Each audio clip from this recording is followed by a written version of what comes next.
Viva la mi gente, this is Radio 1039, New York's best mix of R&B in the Hackensack Meridian Health Stage 17. This time with a queen that knows all about raps, acting, and singing, Miss Kim Hawthorne. Hi, my love. How are you? Good. I had to start with the rap because you are the Regal Rap Queen. Am I correct? Yes, I am the Regal Rap Queen. I have a company called The Regal Rap. And what makes my rap special is that they're already wrapped for you. You don't have to rap them. Unlike this one. Right. And I saw it firsthand. Your assistant or your manager or whoever she was. My business manager. Yeah, she just whipped that thing right off. Like, hello. Yeah. And put it right back on. I said, that was love because her hair was looking challenged underneath. Oh, I wouldn't have put her on blast offense. like that. I said, that's some support right there. Okay? And it comes with elastics, a lot of colors. You know, as a person who's going natural, that's definitely something I need in my life. Yes. Why'd you even start with that? Well, acting? you know, I would be in the mirror trying to rap a rap, right? And then once you get it rapped, ladies, you got to get in the car and get out of the car. That might hit the top of the car, and there's your whole rap. You're out and about, you're afraid your rap might come undone. I have 2 children, and I really, like, my tagline is, because we have stuff to do, okay? We got stuff to do. And so whenever I would wear a rap on social media, people would say, oh my God, I wish I knew how to do that. Can you teach me how to do that? And then God was like, what if you could make a rap that you didn't have to rap and you could just put it on? And it's with that Bantu knot because that's the most challenging for most women to do. And so I sat down and I bought a sewing machine, didn't know how to sew. You did? Taught myself how to sew. It's called YouTube, ain't it? It sure is. But let me tell you something, the sewing machine showed up and it sat at my door for like about 4 days. And I would be coming into my house like, I see you down there. I'm gonna get to you. Just excuse me. I'd have to excuse me, get past the sewing machine. But it's been very successful. You're gonna be hearing a lot more about us before the end of the year. I can say that much. I know, I'll be wearing one. Yes. Red and the blue, I said I The wanted. red and the blue, yeah. And they're velvet and shiny. And they're for everyone. They're Okay. for all women. And I like to make the point that head wraps are really universal in all cultures. There's some type of wrap that women wear on their heads, and these head wraps are for all women, ages, and cultures. Now, I hope I say the name right. Carissa. Carissa. Will she be wearing any of these wraps on Greenleaf? Carissa wore one of the Regal She wraps did. in the first episode of this past season. So if you go back and watch the first episode of season 3, the one where we bring Zora home from the hotel, you're going to see me wearing a gray Regal wrap. So Now, they did you charge incorporated that. Oprah for extra for that one? I didn't to charge have you Oprah. on the show? You didn't? No, I can't charge Oprah. Are you What? crazy? It's called a business. Oprah would have told you too. You got to charge me. This is business right here. No. I did not charge Oprah, let me tell you. No, she has blessed me beyond anything I could ever imagine. So, no, I need to be paying her money to to wear it. So how did it come to be with you and Oprah? Like, it's everyone's dream to at least say hi to her, but not to work with her on her network. Does she ever come in on Greenleaf? Like, how did you get down with Greenleaf? Well, she was on, I think, the first and second season. She was actually on our show. So it's funny because Oprah is the type of person, like, we know her so much and we feel like we all know her, like, from TV and everything, that when you're around her, it's just like hanging out with your girlfriend. Now I don't approach her like my girlfriend because it's Oprah and she's my boss and I have respect for her and who she is. But she is approachable, if that makes any sense. Oh, yeah. But my crazy behind would be like, Oprah, what's good? Where's my car? You gave everybody a car. You didn't ask her for a car? I didn't ask her for a car, but I'll tell you this funny story because even before I was on the show, she has this meditation with Deepak Chopra. I don't know if any of you know about that, but you can. It says like meditation with Deepak and Oprah, and so I was doing that, and so I ended up booking the show. And then one day I went to work, and she was there, and I was like, "Hey, Oprah." She's like, "Hi, how are you?" I said, "I had a 3-way with you and Deepak this morning."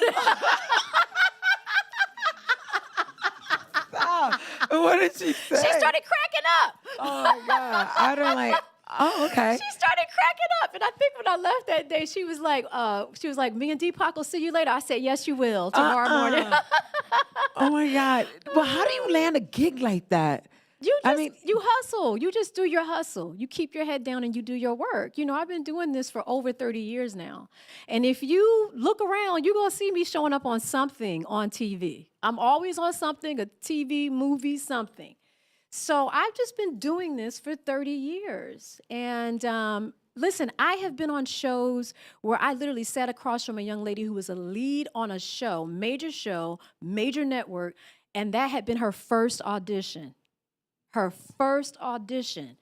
And I said, this is so interesting because we're bookends. I've never gotten a real contract where the show went like a Greenleaf for like 30 years. So that just goes to show you can hit it right out the gate, or you just keep going and being consistent and doing your work and you know, building your blocks and hit it in 30 years. I'm glad I didn't give up. I'm glad I didn't quit. What made you not want to give up? Because, you know, in this game, how vicious it is, people are your friends, they turn on you, they stab you for your job. Like, at what point did you were like, okay, I'm going to keep going or I'm going to quit? There were lots of times I wanted to quit, and now here is the testimony and the story and the miracle of life. I never quit because Oprah never quit. And then you working with her. And then I'm working with her. Wow. I never quit because every time I wanted to quit, I would think about all the hardships that Oprah had gone through. And I was like, if she can get through all of her hardships and keep going, I can keep going. And guess who hired me for my dream job? Oh, bro. And you are a church woman in Greenleaf. Mm-hmm. How is it, like when we look at the show, we feel like you're bringing out the, and no disrespect, but like you're bringing out the dirtiness of the religion when we want to keep some of that hidden and just praise God and keep it going. How hard is that playing the most, was it the jealous wife? Am I right? I don't know if she's jealous. Controlling. She's very focused and determined, and she knows what she wants. And I don't know, you know, because it's funny because when the show started and my character came out, everybody would have what I would consider not so positive descriptions of this person. Mm-hmm. But if you look at the show, she's holding it down. And she's like ride or die, in my opinion, to a fault. Like I personally would not be ride or die like that. I would have kicked Jacob to the curb a long time ago. Seriously. So she's intelligent. She owns her own business. She's an educator. You know, she's trying to be a good wife and a good support to the family, keeping the family together. So I would call her tenacious, forgiving. You know, I got a whole bunch of positive. Yeah, because that's you. Right. And like airing the dirty laundry, I always say to people, you wouldn't watch the show if we weren't airing the dirty laundry. That's just boring. True. You can tune in Sunday morning to like a regular church ceremony. TD Jakes and all that. Yeah, tune in for that. Yeah. Now, if you could trade out, or you could be any of the other characters on Greenleaf, but not yourself, who would you want to play? Oh, no one has ever asked me that question before. Wow. And why? This is really interesting because I think I would want to be Zora. If I had to pick, because she's got some spice to her. But you don't got no spice already? No, I do, but okay, this makes total sense now that I'm thinking about it, because when my mom saw the show and she saw Lovey Simone, who plays my daughter, she said, tell Oprah she did a great job casting that because that was you when you were her age. Get out. Yeah, just her whole energy and her vibe and her spunkiness. And, aww. Yeah, minus the disrespect. Oh. Yeah, because I would never have put my finger in my mother's. I sucked my teeth to my mother once and turned around, and the next thing I knew, I was airborne. And I landed on the couch, gasping for my breath, thinking, well, I will never do that again. Oh, yeah, I think I made the biggest mistake once. I was young and dumb, and my mom, we were at Alexander. I don't know if you know that store, Alexander. It's in Mellow. It was in Mellow Park Mall in Jersey. Mm-hmm. She was doing layaway for the first time. I didn't know what layaway was, but everybody was paying things, and in my mind, I thought my mom was laying things out so somebody could pick it up and go with it. Right. I was like, Mommy, what's a layaway? That's dumb. In front of everyone, she gave me the death stare and just left everything there, took me to the car, wrapped her hands around my hair, and just started going to town in the car. That was the first and last time I've ever said anything to my mom. Yeah. I learned my lesson. Right. But you don't ever want to choke out Zoe? No, I don't. I tell you why, because I have a teenage son, and I have a 10-year-old. And I have learned that that is not the best way to rear children. I have learned that. I don't know. Even though I got my butt whooped many times, I think I appreciate the butt whooping when I was younger. Because I probably would have done some things way left if I didn't get my butt Well, whooped. yeah, I got my butt whooped too. And so I have no point of reference because it was be seen and not heard. So I have no point of reference for like my mom sitting down and just trying to like talk things through or whatever. But I'm noticing with my older son, he's advanced. He's 14, but he's like maybe 18 in his intelligence and his intellect and how he approaches things. And it behooves me better to just approach him in an understanding way and have a discussion with him about things because he needs to know that he's respected. And I would have to say that all of us need that, except the way we grew up, we didn't know because there was no other way. You see what I'm saying? Yes.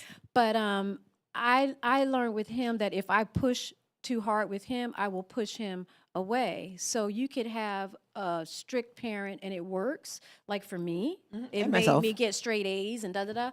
But with my brother, it did not.